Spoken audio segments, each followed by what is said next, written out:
Hi అండి. అందరికీ నమస్కారం. Welcome to my channel. ఈ వీడియోలో రిటైర్డ్ ఉద్యోగులకు పెండింగ్‌లో ఉన్నటువంటి మొత్తం బెనిఫిట్స్ చెల్లించాల్సిందే. రిటైర్మెంట్ బెనిఫిట్స్ అండి. ఈ మేరకు హైకోర్టు ఆదేశం. ఈ తేదీ లోపల చెల్లింపులనైతే అప్డేట్ రావడం జరిగింది. మరి ఏంటనే పూర్తి వివరాలు ఈ వీడియోలో తెలుసుకుందాము. వీడియో అయితే ఎక్కడ గాని స్కిప్ చేయకుండా ఎండ్ వరకు చూసేయండి. అప్పుడే ఇన్ఫర్మేషన్ పూర్తిగా అర్థమవుతుంది. అలాగే వీడియో చూస్తున్న ప్రతి ఒక్కరు వీడియోకి లైక్ చేయండి ఫ్రెండ్స్. ఈ వీడియోని తోటి ఉద్యోగ పెన్షన్ మిత్రులతో అయితే షేర్ చేయండి.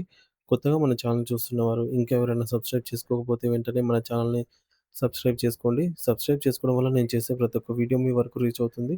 ఇక ఆలస్యం చేయకుండా వివరాల్లోకైతే వెళ్ళిపోదాము. ఫ్రెండ్స్ ఇక విషయానికొచ్చినట్లయితే తెలంగాణ రాష్ట్ర ప్రభుత్వానికి గౌరవనీయ హైకోర్టు అత్యంత కఠినమైన హెచ్చరికలు జారీ చేస్తూ ఉద్యోగ విరమణ చేసిన వారికి సంబంధించిన ప్రయోజనాలపై ఒక చారిత్రాత్మక మరియు కీలకమైన తీర్పును వెలువరించింది. ప్రభుత్వ శాఖల్లో దశాబ్దాల కాలం పాటు అంకితభావంతో పనిచేసి వయసు మళ్ళినటువంటి తర్వాత రిటైర్ అయిన ఉద్యోగులకు అందాల్సిన ఆర్థిక ప్రయోజనాల విషయంలో ప్రభుత్వం అనుసరిస్తున్నటువంటి జాప్యం పైన ధర్మాసనం తీవ్రమైనటువంటి అసహనాన్ని వ్యక్తం చేసింది. రిటైర్డ్ ఉద్యోగులు ఎవరైతే రిటైర్ అయ్యారో వారికి చెల్లించాల్సిన బెనిఫిట్స్ విషయంలో ప్రభుత్వం తన ఇష్టానుసారంగా వాయిదాల పద్ధతిని ఎంచుకోవడానికి ఎంత మాత్రం వీల్లేదంటూ బాధితులకు అందాల్సిన ప్రతి పైసాను గూడా వెంటనే వారి అకౌంట్‌లలో జమ చేయాలి, చెల్లించాలి అని చెప్పేసి హైకోర్టు అత్యున్నత ఆదేశాలు జారీ చేసింది. మరి ఈ వ్యవహారంలో కోర్టు ఇచ్చినటువంటి ఉత్తర్వులను ప్రభుత్వం చాలా తేలికగా తీసుకుంటోందని గూడా న్యాయస్థానపు ఆదేశాలను ఆషామాషీగా తీసుకోవద్దని మరి ఒకసారి ధర్మాసనం అత్యంత తీవ్ర స్వరంతో అయితే హెచ్చరించిందనమాట ప్రభుత్వాన్ని. ఇప్పుడు తీర్పు ఇచ్చినా సరే దాన్ని బేఖాతరు చేస్తూ ఉన్నారు. అంటే లెక్క చేయటం లేదు. వృద్ధుల పట్ల మీరు ఈ విధంగా అమానుషంగా ప్రవర్తించడాన్ని ఐ మీన్ వారికి రావాల్సిన బెనిఫిట్స్ ఏవైతే ఉన్నాయో వాటిని కోర్టు ద్వారా వారు కోర్టుకొచ్చి సంపాదించుకున్నా సరే వాటిని మీరు ఇంప్లిమెంట్ చేయటం లేదు. కోర్టు ఇచ్చినటువంటి తీర్పును సైతం లెక్క చేయకుండా ఈ విధంగా చేయడాన్ని కోర్టు తీవ్రంగా ఖండిస్తోందనమాట. అలాగే హెచ్చరిక కూడా జారీ చేసింది గట్టిగానే. మరి మాతో ఆటలాడొద్దు, మా సహనాన్ని కూడా పరీక్షించవద్దంటూ హైకోర్టు ఈ మేరకు సంచలన వ్యాఖ్యలనైతే చేసింది. అటు ప్రభుత్వంపై హైకోర్టు ధర్మాసనం తీవ్ర ఆగ్రహం ప్రదర్శించింది. ఇది కేవలం ఒక హెచ్చరిక మాత్రమే కాదు, న్యాయ వ్యవస్థ పట్ల ప్రభుత్వం ప్రదర్శిస్తున్నటువంటి ఉదాసీనతపై కోర్టు చేసిన ఘాటు వ్యాఖ్య అన్నమాట. అయితే రిటైర్డ్ ఉద్యోగులకు చట్టబద్ధంగా దక్కవలసినటువంటి పెన్షన్, తర్వాత general provident fund GPF commutation చేసుకున్నట్లయితే కమ్యుటేషన్ అమౌంట్, గ్రాట్యుటీ అమౌంట్, అర్జిత సెలవుల నగదు, ఎర్న్డ్ లీవ్ ఎన్‌కాష్‌మెంట్, అలాగే సరెండర్ లీవ్స్ మరియు గ్రూప్ ఇన్సూరెన్స్ వంటి అన్ని రకాల పదవీ విరమణ ప్రయోజనాలను ప్రభుత్వం ఎట్టి పరిస్థితుల్లో కూడా ఆపడానికి వీల్లేదు. జాప్యం చేయడం గానీ, లేట్ చేయడం గానీ, అమలు పరచడంలో అలసట చూపడం గానీ చేయడానికి అస్సలు వీల్లేదని కోర్టు స్పష్టం చేసింది. ఈ ప్రయోజనాలనేవి ప్రభుత్వం ఉద్యోగులకు ఇస్తున్న దాన ధర్మాలేవి కావే. ఇవి వారు తమ సర్వీస్‌లో ఉన్నంత కాలం రక్తం చెమటగా చిందించి మార్చి కష్టపడి దాచుకున్నటువంటి వారి సొంత సొమ్ము అని కోర్టు ప్రభుత్వానికి గుర్తు చేసింది. గతంలోనే రిటైర్డ్ ఉద్యోగులకు దక్కవలసినటువంటి ఈ బెనిఫిట్స్‌ను ఏప్రిల్ 9వ తేదీలోగా పూర్తిగా చెల్లించాలని కోర్టు ఆదేశాలిచ్చింది. అయితే ఆ గడువు ముగిసినా సరే ప్రభుత్వం ఆ ఆదేశాలను పూర్తి స్థాయిలో అమలు చేయకపోవడంపై ధర్మాసనం మండిపడింది. న్యాయస్థానం పట్ల గౌరవం ఉంటే ఇలాంటి జాప్యం జరగకూడదు ఇంకోసారని జెప్పి కోర్టు ఆదేశాలను అమలు చేయడంలో నిర్లక్ష్యం వహిస్తే పరిణామాలు తీవ్రంగా ఉంటాయని హెచ్చరించింది. పదవీ విరమణ చేసిన వారికి చట్ట ప్రకారం అందాల్సినటువంటి అన్ని బెనిఫిట్స్ గూడా ఒకేసారి చెల్లించాల్సిందే తప్ప బడ్జెట్ ఇబ్బందులున్నాయని జెప్పేసి పాక్షిక చెల్లింపులు అంటే విడతల వారీగా చెల్లింపులు చేస్తామంటే కుదరదని జెప్పేసి హైకోర్టు తేల్చి జెప్పింది.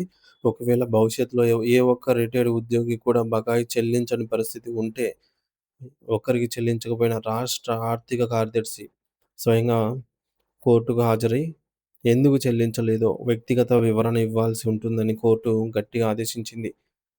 మరి ప్రభుత్వం కోర్టుకు సమర్పించిన లెక్కల్లో కూడా అనేక తప్పులున్నాయని ధర్మాసనం గుర్తు చేసింది.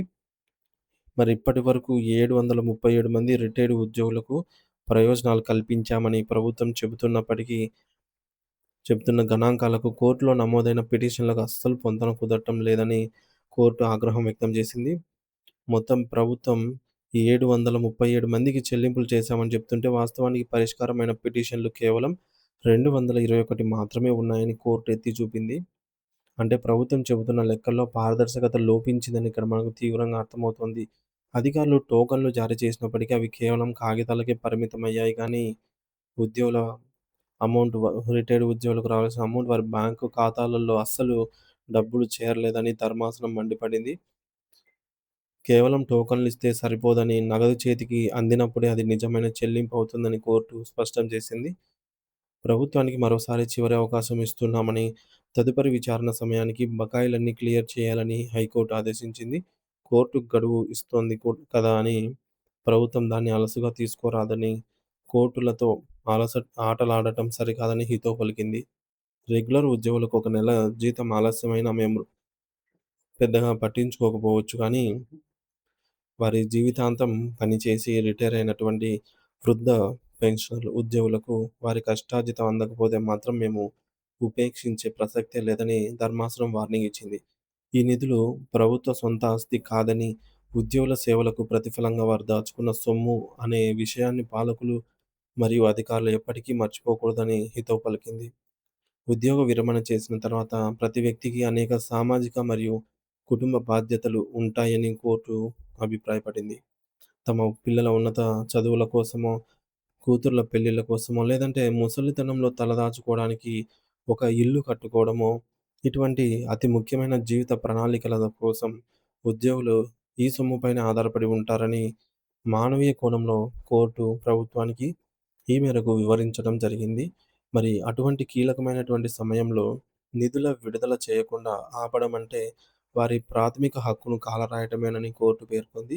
తదుపరి విచారణ జరిగే నాటికి రాష్ట్రంలో ఒక్క రిటైర్డ్ ఉద్యోగి కూడా బకాయిలు పెండింగ్‌లో ఉండడానికి వీల్లేదని నిక్కచ్చిగా చెప్పింది. గత ఏడాది జారీ చేసిన ఉత్తర్వులను అమలు చేయలేదని దాఖలైన సుమారు 572 కోర్టు ధిక్కరణ పిటిషన్లను న్యాయమూర్తి జస్టిస్ నామవరపు రాజేశ్వరరావు గారు లోతుగా విచారించారు. మరి ప్రతి పిటిషన్‌ను వ్యక్తిగతంగా పరిశీలిస్తూ వాస్తవ పరిస్థితులను అంచనా వేశారు. మొత్తం 221 పిటిషన్‌లలో మాత్రమే ఉత్తర్వులు అమలయ్యాయని, మిగిలిన వేల సంఖ్యలో ఉన్న టోకన్‌లకు ఇంకా మోక్షం కలగలేదని గుర్తించారు. సుమారు 2600 టోకెన్లు ఇంకా చెల్లింపులకు పెండింగ్‌లో ఉండటంపై తీవ్ర విచారం వ్యక్తం చేశారు. మరి గత విచారణలో ఇచ్చిన హామీలని ప్రభుత్వం నిలబెట్టుకోలేదని తప్పుపట్టారు. పూర్తి స్థాయిలో నిధులు ఎందుకు విడుదల చేయలేదో నిలదీస్తూ ఈ కేసును తదుపరి విచారణను జూన్ 10వ తేదీ నాటికి అంటే ఈ రోజుటికి వాయిదా వేశారనమాట. సో, ఆలోచించగా ఈలోగా ప్రతి ఒక్కరికి న్యాయం జరగాలనైతే కోర్టు తుది హెచ్చరిక అయితే జారీ చేసింది.